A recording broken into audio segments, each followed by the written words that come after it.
اچھا اب مشکل یہ ہے کہ کچھ لوگ روزہ وغیرہ تو کوئی نہیں رکھتے مگر حلوہ ضرور پکاتے ہیں 15 شعبان کو، شب رات دھوم دھام سے مناتے ہیں.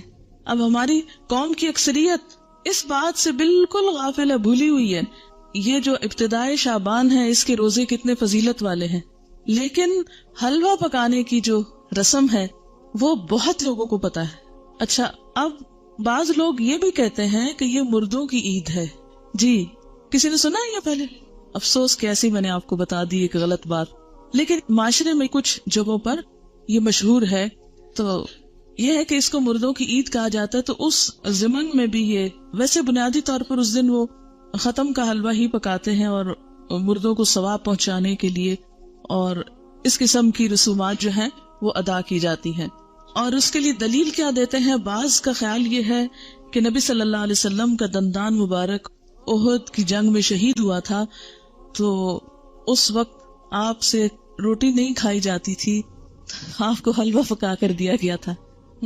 تو اس لیے ہم بھی حلوہ پکاتے ہیں، یعنی وہ اس سے ریلیٹ کرتے ہیں اس حلوے کو.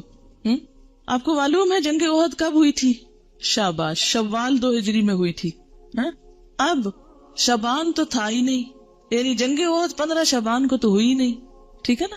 تو اب یہ کہنا کہ ہم اس لیے حلوہ کھا رہے ہیں ثواب سمجھ کے کہ وہ آپ صلی اللہ علیہ وسلم نے کھایا تھا اس دن. اور دوسری بات یہ ہے کہ عربوں کے ہاں یہ جس قسم کا آپ حلوہ پکاتے اور کھاتے ہیں اور جو رسم مناتے ہیں، اس طرح کا حلوہ یہ عرب ڈش نہیں ہے. بیسیکلی اس طرح کے حلوے کی ریسیپی فرق ہے. یعنی لفظ حلوہ جو ہے وہاں سویٹ کے لیے، مٹھائی کے لیے بھی استعمال ہوتا ہے اور سویٹس کے لیے بھی استعمال ہوتا ہے، اور گھر میں پکائے ہوئے حلوے کے لیے بھی ہو سکتا ہے. ٹھیک ہے، لیکن یہ جو ہم عام طور پر سوجی کا حلوہ پکاتے ہیں اور ایک خاص طرح سے رنگ وغیرہ بھی ڈال لیتے ہیں بعض اوقات اس میں، تو یہ ہمارے اپنے ذائقے ہیں اور اپنے کھانے پینے کے سلسلے، اور پوری اس کا تو آپ سوچیں بھی نہ. آپ کو معلوم ہے صحابہ کرام نے پہلی دفعہ میدے کی روٹی کب دیکھی تھی؟ نبی صلی اللہ علیہ وسلم کے زمانے میں کبھی میدے کی روٹی پکی ہی نہیں تھی، پکائی ہی نہیں گئی تھی. اور آپ خود کیا تناول فرماتے تھے؟ جو کی روٹی، ان چنے آٹے کی روٹی. آپ کس شوق میں پوریاں پکاتے ہیں پھر؟ یہ کون سی سنت ہے؟ ویسے ٹھیک ہے اپنے رواج کے لیے آپ پکائیں، مگر ایسی چیزوں کو اوائڈ ہی کریں تو بہتر ہے. تو اس لیے یہ کہنا کہ اس دن حلوہ پوری پکانا اس کی کوئی دلیل ہے یا اس کے پیچھے کوئی سنت ہے یا ثواب ہے، تو نہیں، یہ پھر ایک طرح سے بدعت ہو جاتی ہے. اچھا بعض لوگوں کا خیال یہ ہے کہ اگر کوئی شب رات سے پہلے فوت ہو جائے اور اس کے نام پر حلوہ پوری نہ پکائی جائے تو وہ شخص اس وقت تک مردوں میں ہی نہیں شامل ہوتا. پتہ نہیں کہاں رہتا ہے وہ. پھر آپ اس کے نام پہ پکا رہے ہیں، کتنا ظلم ڈھا رہے ہیں کہ اس کو مردہ ثابت کرنے لگے ہیں یا مردوں میں شامل کرنے لگے ہیں. اسے رہنے دیں کہیں جیتوں میں. پھر جی ہاں، قبروں کی لپائی ہوتی ہے باقاعدہ. یہ پچھلے سال میں ملتان میں تھی اور میں نے خود دیکھی اور کچھ تصویر وغیرہ بھی دور سے اتاری کہ جو لوگ، یعنی مجھے یاد ہی نہیں تھا کہ آج 15 شعبان ہے. تو صبح کے وقت ہم گھر سے نکلے، اتنے لوگ قبرستان میں، اتنے لوگ.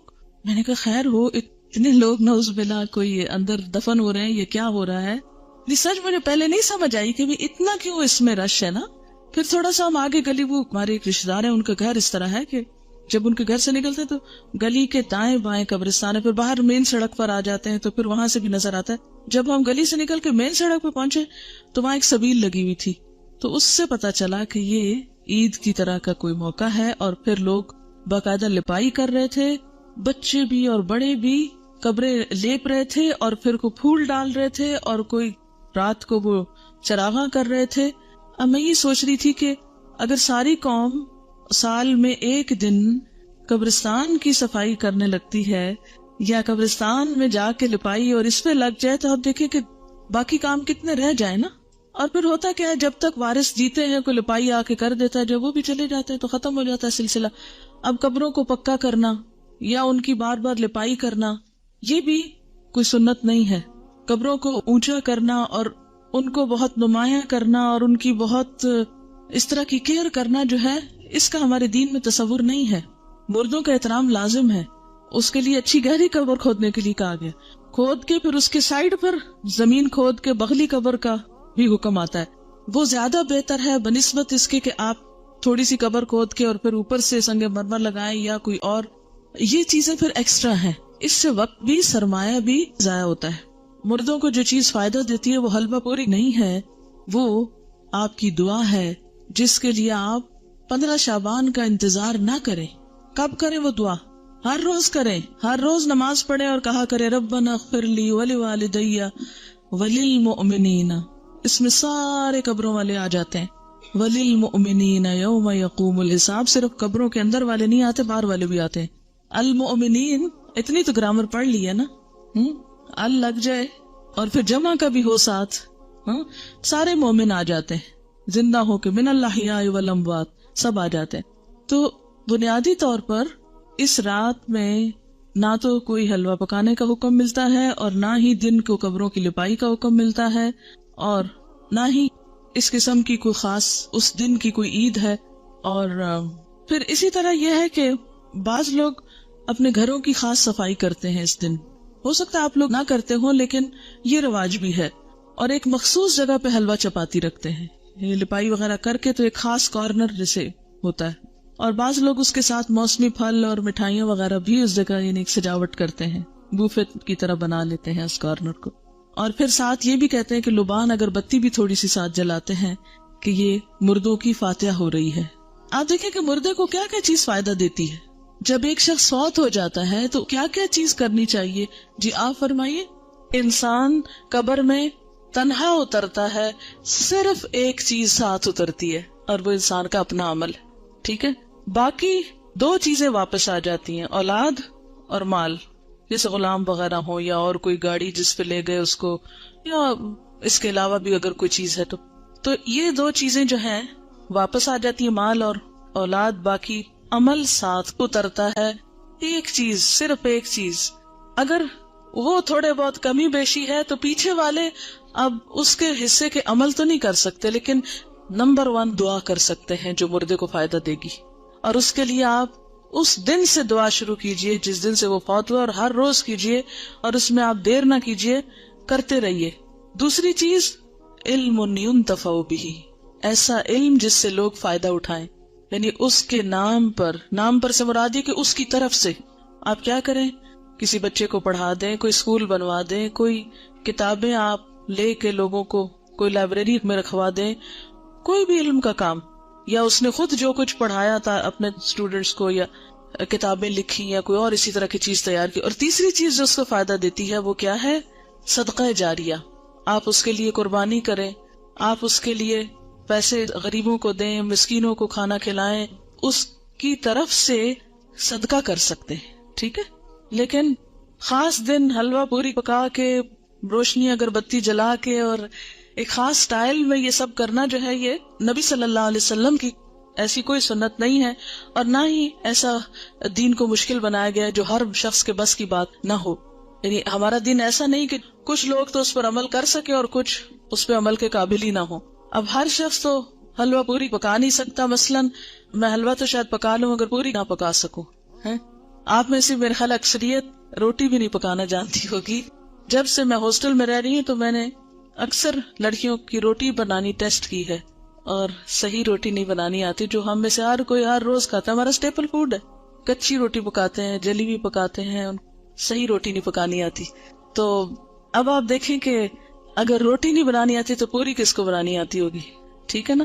پھر اس کے بعد یہ ہے کہ ہر ایک کے پاس اتنے پیسے کہاں ہوتے ہیں کہ وہ حلوے کے لیے سب کچھ مہیا کر سکے. اور پھر آپ دیکھیے کہ حلوہ بھی پکانے کا صحیح طریقہ آنا چاہیے. کئی لوگ میں نے دیکھے ہیں کہ وہ کچا پکا سوجی کو کر کے اس میں یلو کلر ڈال کے، پانی ڈال کے اور کچی چینی ڈال کے حلوہ پکا کے رکھ دیتے ہیں جس سے پیٹ میں درد ہو جائے. حلوہ اس وقت اچھا پکتا ہے جب آپ کو سوجی بھوننی آتی ہو صحیح، اور وہ پیشنس مانگتا ہے، صبر. بہت ہلکی آنچ پہ کوئی کم از کم 1 گھنٹہ اگر آپ سوجی بنائیں پھر جا کر صحیح حلوہ بنتا ہے. سوجی بھوننے میں جلد بازی جو ہوتی ہے وہ کبھی بھی حلوے کو صحیح نہیں پکنے دیتی. ٹھیک، لیکن ہم ہر چیز میں انسٹنٹ فوڈ کے عادی ہو گئے، انسٹنٹ، جلدی، فوری، جس کے نتیجے میں ہم اب دوسروں کو بیمار تو نہ کریں ایسے حلوے کھلا کے. بعض اوقات دم بھی اس کا صحیح نہیں آنے دیتے، کچا ٹیسٹ آ رہا ہوتا ہے اس میں. آپ کو پتا ہے مکھڈی حلوہ جو ہوتا ہے وہ کیسے بنتا ہے؟ دیکھیں خواتین کا دل پسند ٹاپک ہے نا، تو کیا ہوا اگر ہم اس پہ ذرا سی بات کر لیں. کیسے بنتا ہے؟ کسی کو آتا ہے؟ ہاں بتائیے. ہاں کتنی دیر پکتا ہے؟ تھوڑا ہے. کوئی اور بتائے گا؟ اٹک کی طرف کا کون ہے آپ میں سے؟ کیونکہ اس طرف یہ مکھڈی حلوہ بنتا. ہاں بتائیں گے آپ کتنا ٹائم لگتا ہے مکھڈی حلوہ بننے میں؟ دیکھا، اب خالہ تک رہ گیا. دیکھا آپ نے سیکھا نہیں ہے. وہ ہوتا یہ ہے کہ سوجی کو پانی یا دودھ میں بھگوتے ہیں، پھر اس کو اتنا پکاتے ہیں کہ وہ دونوں پھر الگ ہوں.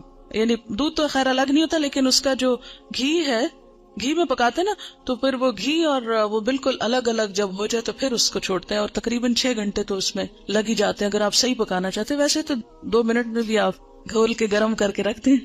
خیر یہ باتیں میں نے ضمناً ودن بریکٹس اس لیے کی ہیں کہ آپ سب بچیاں ہیں، خواتین ہیں، گھر والوں کی صحت کا انحصار آپ پر ہے. اگر آپ کو صحیح کھانا پکانا آتا ہوگا اور صبر بھی ساتھ آتا ہو تو پھر آپ کے گھر والے صحت مند ہوں گے، اور وہ صحت مند ہوں گے تو آپ کو دین کا کام کرنے کا وقت ملے گا. تو یہ جو صحیح کھانا پکانا آنا یہ بہت بڑی نعمت ہے، اور اس پر وقت لگائیں اور اس کو سیکھیں اپنے والدین اور خالہ وغیرہ سے، کیونکہ ایسا نہ ہو کہ یہ زبان تو ہماری جا ہی رہی ہے، ویسے آدھی اردو بولتے آدھی انگریزی بولتے. اب کھانوں میں بھی ہم نے کچھ چائنا سے منگا لیے ریسیپیز، کچھ ادھر ادھر سے. اب وہ کھانے کے سٹائل بھی بدلتے جا رہے ہیں.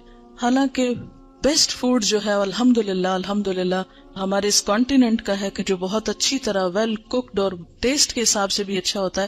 لیکن افسوس یہ کہ اب ہم آؤٹ ڈور ایٹنگ کے اتنے عادی ہو گئے ہیں کہ ہمیں گھر میں پکانا اچھا ہی نہیں لگتا نا. اور اکثر لڑکیوں کو یہ کہتے سنا گیا آئی ہیٹ کوکنگ. دین والی کوئی لڑکی یہ زبان سے بات نہ نکالے، ٹھیک ہے؟ کیوں نہ نکالے؟ وجہ آپ کو پتا ہے کہ کھانا کھلانا کون سے کاموں میں سے؟ جی ہاں، تو یہ صرف غریب کو کھانا کھلانا نہیں، اپنے گھر کے غریبوں کو کھلانا جو ہے وہ بھی ایک بہت بڑی نیکی کا کام ہے. تو ہیٹ کوکنگ کہنے کی بجائے، لیکن اعتدال اس میں بھی، یہ نہیں کہ پھر آپ کچن سے نہ نکلیں. اور اس میں کہ سادہ غذا ہو لیکن ویل کوکڈ، نیوٹریشس، جس سے آپ کی صحت، آپ کے بچوں کی صحت درست رہے. اگر وہ درست رہے گی انشاءاللہ آپ کے پاس وقت زیادہ ہوگا، پھر آپ دین کا کام زیادہ اچھی طرح کر سکیں گے. ٹھیک ہے نا؟ یہ بات میں اپنے تجربے سے آپ کو بتا رہی ہوں. جی آپ کچھ کہنا چاہ رہی؟ جی دعا کر سکتے ہیں. اللہ تعالیٰ کے لیے کیا مشکل ہے؟ وہاں تو ہے نا اس کے پاس، جدھر چاہے ڈال دے. یمحو اللہ ما یشاء ویثبت. کیا مطلب اس آیت کا؟ یمحو اللہ ما یشاء ویثبت، مٹا دیتا ہے جس چیز کو چاہتا ہے اور باقی رکھتا ہے جس کو چاہتا ہے. اس میں جو چاہے وہ تبدیلی کر سکتا ہے. وَعِندَهُ أُمُّ الْكِتَابِ، اور اس کے پاس ہے اصل کتاب. سب کی تقدیریں اس کے ہاتھ میں ہے. جس کو جو چاہے عطا کر دے، اور جس کے حصے سے جو چاہے کراس کر دے کہ نہیں یہ اس کو نہیں دینا. اچھا جناب، پھر اس کے بعد یہ ہے کہ بعض لوگوں نے یہ بھی بات مشہور کر رکھی ہے کہ میت کی روح 40 دن گھر آتی رہتی ہے، اور مومنین کی روح جمعہ کی رات کو، شب برات کو اور عیدین کو اپنے گھروں پہ آتی ہے. یہ بات مشہور ہے کہ اس دن روحیں آتی ہیں. ایک تو جمعرات کے دن آتی ہیں، اور ایک جو ہے عیدوں کو آتی ہے، اور شبرات کو آتی ہیں. حالانکہ اس کے پیچھے کوئی دلیل نہیں ہے، یہ ہمارا اپنا خیال ہے. دیکھیں وہ کس لیے آئیں گے، کیا کرنے آئیں گے؟ ان کا دنیا سے کوئی رشتہ، کوئی تعلق، ان کو تو کوئی انٹرسٹ ہی نہیں رہتا یہاں سے. جو نیک لوگ ہوتے ہیں وہ کہتے ہیں شکر ہے ہماری جان چھوٹی اس مصیبتوں کے گھر سے، اس قید خانے سے. اور جو برے لوگ ہوتے ہیں وہ جتنا بھی چاہیں کہ آ کے واپس کوئی اچھا عمل کر سکے تو آ نہیں سکتے. سورۃ المؤمنون میں آپ نے ایک آیت پڑھی ہوگی، وَمِن وَرَائِهِمْ بَرْزَخٌ إِلَى يَوْمِ يُبْعَثُونَ. جو روح ایک دفعہ آگے چلی گئی، ان کے پیچھے برزخ حائل ہو گیا، پردہ حائل ہو گیا. کب تک؟ إِلَى يَوْمِ يُبْعَثُونَ، اس دن تک جبکہ یہ بالکل ایسے جیسے بچہ پیدا ہونے کے بعد واپس نہیں ماں کے پیٹ میں جا سکتا، ایسے ہی دنیا سے جانے کے بعد انسان دنیا میں نہیں آ سکتا. اتنا ہی محال ہے. جیسے بچے کی پیدائش میں ماں کو ایک تکلیف اٹھانی پڑتی ہے نا، تو مرتے وقت جب انسان کی روح نکلتی ہے تو خود اس کو یہی کرب سے گزرنا پڑتا ہے. تو روح بھی آپ دیکھیں کہ بہت سے وہ لوگوں کے مرتے وقت کے حالات سنے ہوں گے، پڑھے ہوں گے. ایک ڈاکٹر مودی شاید، اس نے جب 120 لوگوں کے موت کے واقعات لکھے ہوئے ہیں، تو وہ تجربہ یہ بتاتے ہیں کہ جیسے ایک گیٹ کھلتا ہے اور اس میں ہم جا رہے ہیں، ٹریول کر رہے ہیں، آگے کو جا رہے ہیں. تو بات یہ ہے کہ جو آگے چلا جاتا ہے وہ میں وَرَائِهِمْ بَرْزَخ، پیچھے آڑ آ جاتی ہے اور دروازہ بند کر دیا جاتا ہے. اب دنیا میں نہیں کوئی آتا، اور انہوں نے کرنے بھی کیا آنا ہے. اور کہیں سے ثابت بھی نہیں ہے قرآن سے کہ روحیں ہمارے گھروں میں واپس آ کے رہتی ہیں. ٹھیک ہے نا. اور آپ ذرا سوچیں تھوڑی دیر کے لیے کہ اگر آپ کو مرنے کے بعد آپ کے گھر میں بار بار آنے کی اجازت دی جائے تو آپ کا حال کیا ہوگا؟ بتائیے ذرا. آپ دیکھیں گے آپ کا سامان کسی کے پاس چلا گیا، آپ کی چیزیں کسی نے توڑ دی ہیں، آپ کی چیزیں کسی نے پھینک دی ہیں، خراب کر دی ہیں، تو آپ دیکھ دیکھ کے کیا کریں گے؟ ذرا سوچیں، اپنے آپ کے لیے سوچیں کہ آپ مرنے کے بعد پھر آئیں دنیا میں، اور عید کو بھی آتے ہیں، اور شبرات پہ بھی آتے ہیں، اور جمعرات کو بھی آتے ہیں، اور 40ویں پہ بھی آتے ہیں. تو پھر آ کے آپ کیا کرتے ہیں؟ کیا کریں گے آ کے؟ کتنی حسرتیں ہوں گی نا. تو کیا آپ سمجھتے کہ اللہ تعالیٰ بندوں کو اس طرح حسرتوں میں مبتلا کرتا ہے کہ واپس بھیج کے، یعنی سارے تو عید کے کپڑے پہن کے کھڑے ہوں اور ہم دور کھڑے دیکھتے رہے ہیں کہ یہ عید منا رہے ہیں اور ان کو ہم بھول گئے، ہمیں یاد ہی نہیں کرتے اب یہ. اور پھر ہمارا دل چاہے گا کہ ہم کسی کو گلے ملیں، یہ جو آپس میں ہم ہی ملیں تو مل نہیں سکیں گے. اب پھر کسی کو دیکھ کے دل چاہے گا کہ اس سے بات کریں، بات ہی نہیں کر سکیں گے. تو یہ بات عقل کو بھی نہیں لگتی کہ کوئی مرنے کے بعد پھر دنیا میں آئے، اور پھر آئے بھی خاص اوکیزنز پہ جب لوگ خوشیاں منا رہے ہو اور آپ مر کے آ کے ان کے سر پہ دیکھ رہے ہو حسرت سے. کس قدر افسوسناک بات ہے. تو اور پھر یہ تو چلو ویسے ہم سوچ رہے ہیں نا کہ اگر وہ if it is possible تو how does it look like، لیکن قرآن میں بھی کہیں نہیں لکھا ہوا اور حدیث میں بھی کہیں اس طرح نہیں پتا چلتا. ہاں یہ ہے کہ مردہ جب قبر میں ہوتا ہے نا تو اس کے حساب کے لیے اس کو واپس روح لوٹائی جاتی ہے، اس کو اٹھا کے بٹھایا جاتا ہے. اور وہ جو ایک کنیکشن ہے نا مردے کا قبر میں اور برزخ میں، وہ ایک خاص کنیکشن ہے. جیسے ہمارے پاس ایک ٹیلی فون ہے اور ایک کسی اور جگہ پر ہے تو وہ ایک خاص وائر کے ذریعے کنیکشن ہے. تو جسم اور روح کا ایک کمیونیکیشن کو ہو سکتا ہے آپس میں، لیکن وہ قبرستان کی حد تک ہو جائے تو ہو جائے، کیونکہ وہاں سزا جزا کا ایک کنسپٹ موجود ہے قبروں کے اندر. لیکن عام گھروں میں اور گھروں کے اندر آ کر، اور پھر یہ کہ کچھ روحیں بھٹکتی ہیں اور کچھ روحیں دوسروں کے اوپر مسلط ہو جاتی ہیں، اور یہ سب جنات ہوتے ہیں جن کو انسانی روحیں سمجھ کر وہ کیا جاتا ہے. اور بعض اوقات شیاطین دھوکہ دیتے ہیں انسانوں کو، کیونکہ بعض لوگ کہتے ہیں نا مجھے بالکل ابھی خوشبو آئی تھی اور مجھے ایسے لگا جیسے مجھے کسی نے آواز دی ہے، اور مجھے بالکل وہ تو میرے بھائی جیسا ہی تھا، کوئی مجھے ہیولا نظر آیا گھر میں، اور یہاں خانہ کعبہ میں نظر آیا فلاں، وہ تو فوت ہو چکا. یہ سب اگر آپ نے سائیکالوجی پڑھی بھی ہو تو اس میں آپ نے پڑھا ہوگا، التباس کے بارے میں پڑھا ہوگا، ہیلوسینیشن وغیرہ کے بارے میں. خیر وہ ایک اور ایکسٹریم پہ لے جاتے ہیں. لیکن بیسیکلی یہ ہے کہ جو شیاطین ہوتے ہیں، جنات ہوتے ہیں، وہ بھی بعض اوقات انسان کو دھوکہ دیتے ہیں، ایسی باتیں ان کو بھٹکانے کے لیے، بہکانے کے لیے، ان کا عقیدہ خراب کرنے کے لیے، بگاڑنے کے لیے ان کو بھول بھلائیوں میں ڈالتے ہیں، ان شکلوں میں آ جاتے ہیں. ٹھیک ہے نا. تو جو چیز قرآن سنت سے ثابت نہیں، بس اس پہ خاموشی اختیار کی جائے، نہ کہ اس کے آگے ایک نیا دین گھڑ لیا جائے اور پھر کھانے پکا لیے جائیں. اب دیکھیں مردہ خود تو وہ حلوہ کھا نہیں سکتا اور ہم اس کو خوش کرنے کے لیے حلوہ بنا رہے ہیں. اب مثلاً آپ کسی کے گھر میں جائیں اور وہ کہیں ہم نے آپ کو خوش کرنے کے لیے یہ سب کچھ پکایا ہے اور کھانے نہ دیں آپ کو، یا آپ کھا نہ سکیں اس کو، آپ کتنے خوش ہو کے لوٹیں گے؟ اچھا بعض لوگ ایک مغالطہ دیتے ہیں، وہ کہتے ہیں یہ جو آتا ہے نا تنزل الملائکۃ والروح فیہا باذن ربہم من کل امر سلام، کہ لیلۃ القدر میں روح اترتا ہے. تو اب آپ بتائیں کہ اس روح سے مراد کون سا ہے؟ اگر اس روح سے مراد مرے ہوئے لوگوں کی روح ہے تو پھر ان آیتوں کے بارے میں کیا کہیں گے؟ نزل بہ الروح الامین، روح سے مراد کیا ہے قرآن پاک میں؟ جبرائیل علیہ السلام کے لیے یہ لفظ استعمال ہوا ہے، اذ ایدتک بروح القدس قل نزلہ روح القدس نزل بہ الروح الامین تعرج الملائکۃ والروح یوم یقوم الروح والملائکۃ صفا، اور پھر تنزل الملائکۃ والروح سورۃ القدر میں. تو یہ جو روح اترتی ہے اس سے مراد مردوں کی روحیں نہیں ہیں، یہ خاص روح مراد ہے، اور اس سے مراد جبریل امین ہے. ٹھیک ہے. اسی لیے خود قرآن پاک پڑھنا کتنا ضروری ہے، ورنہ اس طرح کی باتوں سے لوگ عموماً کیا ہوتا ہے. اچھا پھر جناب بات یہ ہے کہ نبی صلی اللہ علیہ وسلم کی 22 سالہ زندگی میں یہ دن آتا رہا ہے، 15 شعبان جس کو ہم شبرات کہتے ہیں، لیکن کبھی بھی آپ نے یہ کام نہیں کیے، نہ کوئی آتش بازی کی ہے اور نہ ہی کوئی حلوے پکائے ہیں، نہ ہی کوئی اس قسم کے اور کوئی تصورات ہمیں دیے ہیں، نہ اپنے عمل سے اور نہ ہی اپنے قول مبارک سے. اور یہ جو اس رات کو چراغوں کی روشنی ہے یہ بھی اسراف میں شامل ہوتی. لوگ گھروں پر موم بتیاں لگاتے ہیں نا، کبھی دیکھیے موم بتیاں، اور پھر اس کو بھی آہستہ آہستہ عید کا نام دے دیا ہے. اب دیکھیں کہ عیدیں بڑھانے پر بہت ہمارا زور ہو گیا. مثلاً عید میلاد النبی ایک بنا لی ہے، ایک شبرات کو مردوں کی عید کہہ کے عید بنا لیا ہے. 2 عیدیں پہلے تھی جو آپ صلی اللہ علیہ وسلم نے بنائی، وہ تو اصل عید ہے. تو کیا یہ زیادتی کی بات نہیں ہے کہ دین میں اضافے کرتے چلے جا رہے ہیں؟ یعنی آپ نے تو اس کو عید نہیں کہا، نہ سیلیبریٹ کیا، اور ہم اس کو عید کے طور پہ سیلیبریٹ کر رہے ہیں. اصل میں ہندوؤں کے ہاں ایک دن ہوتا ہے دیوالی کا، اس میں اس قسم کے کام ہوتے ہیں. مخصوص گھر لیپا پوتی کرتے ہیں، مخصوص کارنر پہ کھانے حلوے پکا کے رکھتے ہیں، چراغاں کرتے ہیں. اب ہمیں اسلام میں آ کر کچھ اس قسم کے فنکشنز کرنے تھے اور کچھ ایسے ہمیں آلٹرنیٹ تلاش کرنے تھے، تو وہ ہم نے اس شکل میں کر لی. کیونکہ ہم لوگ بیسیکلی تو سب یہاں جو ہمارے آبا و اجداد ہیں وہ ہندوؤں سے مسلمان ہوئے نا، یا سکھوں سے مسلمان ہوئے. کیونکہ اس علاقے کے لوگ جو ہیں بنیادی طور پر یہاں کا جو ہندوازم ہے یہ قدیم ترین مذہب ہے اس علاقے کا. تو ان کی اولادیں ہونے کے ناطے سے پھر بہت سے لوگ جب اکثریت میں مسلمان ہونے لگتے ہیں تو عموماً کیا ہوتا ہے، وہ کلمہ تو پڑھ لیتے ہیں لیکن طریقے وہی ہوتے ہیں، اور بعض اوقات نئے دین میں آ کر بھی پرانے دین کی چیزوں کو کہیں نہ کہیں فٹ کر دیتے ہیں. جیسے نئے گھر میں آپ جاتے ہیں تو پچھلے گھر کی چیزیں کہیں نہ کہیں لٹکا دیتے ہیں، کوئی ادھر کوئی ادھر. تو یہی کچھ ہمارے ساتھ بھی ہوا ہے.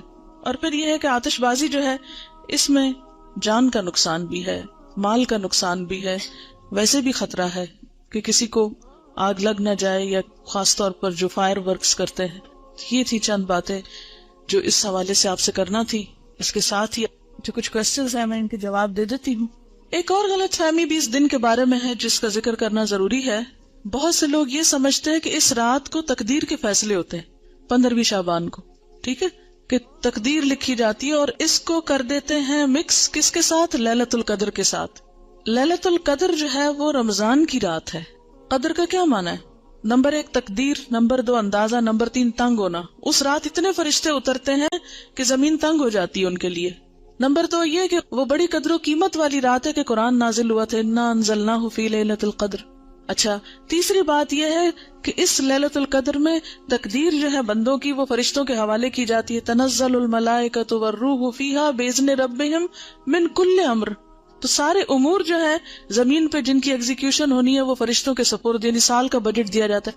یہ سارے کام رمضان کے آخری عشرے کی کسی ایک طاق رات کو ہوتے ہیں جس کو لیلۃ القدر کہا جاتا ہے. یہ 15 شعبان کو نہیں ہوتے. ٹھیک ہے، بات یہ ہے کہ قرآن پاک میں آتا ہے وَمَا نَهَاكُمْ عَنْهُ فَانْتَهُوا، جس چیز سے نبی صلی اللہ علیہ وسلم روکے اس سے رک جاؤ. ٹھیک ہے، تو آپ جب روکتے ہیں ایک بات سے کہ 15 کے بعد نہیں روزے رکھو، تو پھر ہم یہ نہیں کہیں گے چونکہ آپ نے رکھے تو ہم آپ کی سنت فالو کر رہے ہیں. ٹھیک ہے، اچھا یہ لکھے ہوئے سوالوں کے جواب دے دیں. شعبان کے پہلے 15 دنوں میں پورے 15 دن کے روزے رکھ سکتے ہیں اگر آپ چھٹی نہ کر لیں روزہ رکھ کے، یا دیر سے نہ آنا شروع کر دیں. کیونکہ ہوتا یہ ہے کہ آپ پھر ایڈوانٹیج لے جاتے ہیں کہ ہم روزے سے ہیں اس لیے ہم نے ہوم ورک نہیں کیا یا ٹیسٹ نہیں دے رہے. اگر کوئی یہ پوچھے کہ ہم کیا کریں اس دن 15 شعبان کو، نہیں لوگوں کو عادت ہو گئی ہے ختم وغیرہ کرنے کی، تو اس لحاظ سے وہ پوچھیں کہ پھر اس دن کیا کریں تو ان کو کیا جواب دیں؟ کیا جو پکا کر گھر حلوہ چاول وغیرہ بھیجے تو اس کو کھا لیں؟ اب دیکھیں بدعت کا کھانا ہے، ٹیکس کی قسم کا ہے. پہلی بات تو یہ ہے کہ انہیں کہیں وہی کریں جو روز کرتے ہیں، نمازوں کی پابندی کریں، صدقہ خیرات جیسے روٹین میں کرتے ہیں. کیونکہ جو دن اللہ کے رسول صلی اللہ علیہ وسلم نے مخصوص نہیں کیا کسی خاص عبادت کے لیے، اس کو اپنی طرف سے بتا کہ اچھا آپ یہ کر لیں یہ کر لیں یہ کر لیں، تو یہ بھی درست نہیں ہوگا. آپ کیا بتائیں جو روز کرتے ہیں وہی اس دن کریں، کیونکہ نبی صلی اللہ علیہ وسلم سے کوئی خاص عمل ثابت نہیں ہے. اگر والدین اور شوہر روزے اس ماہ میں منع کرے تو کیا ان کی بات مان لی جائے؟ نفلی روزے میں شوہر کی اجازت ضروری ہے، تو یہ نفلی روزے ہیں، ٹھیک ہے نا. اللہ یہ کہ آپ کو فرض پورا کرنا ہے، پچھلا قضا کرنا ہے، وہ تو پھر آپ نہیں کسی کی بھی مانیں گے. لیکن نفلی روزے میں بیوی کے لیے شوہر کی اجازت ضروری ہے لیکن والدین کی ضروری نہیں ہوتی. What's your grandson's name؟ چلے میں آیت ایک پڑھتی ہوں، آپ بتائیے. لم نجعل لہ من قبل سمیہ.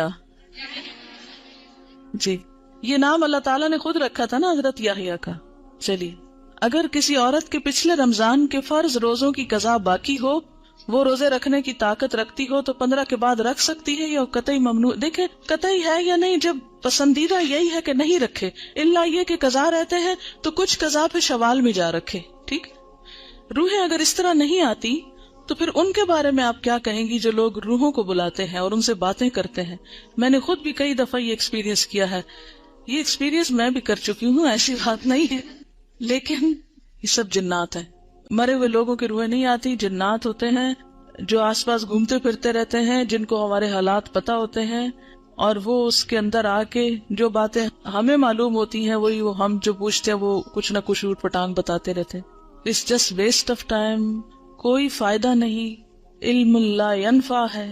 اور کئی لوگ 40 دن تک لائٹ نہیں آف کرنے دیتے کہ جو فوت ہوا شخص ہے وہ واپس آتا ہے. تو دیکھیں آپ کو اندھیرے میں اپنے گھر کا راستہ ملتا ہے؟ اتنی جب ڈارک رات ہو جاتی ہے، چلو شہر میں تو پھر بھی روشنی ہوتی ہے، گاؤں وغیرہ میں تو اندھیرا ہو جاتا ہے، چلو کوئی بات نہیں، وہ تو غریب کو، لیکن 40 دن نہ مقرر کرے. جتنی توفیق ہے 1 دن میں دے دیں، 2 دن دیں، 40 دیں، سارا سال دیں، ساری زندگی دیں، صدقہ کرنے میں کوئی حرج نہیں ہے.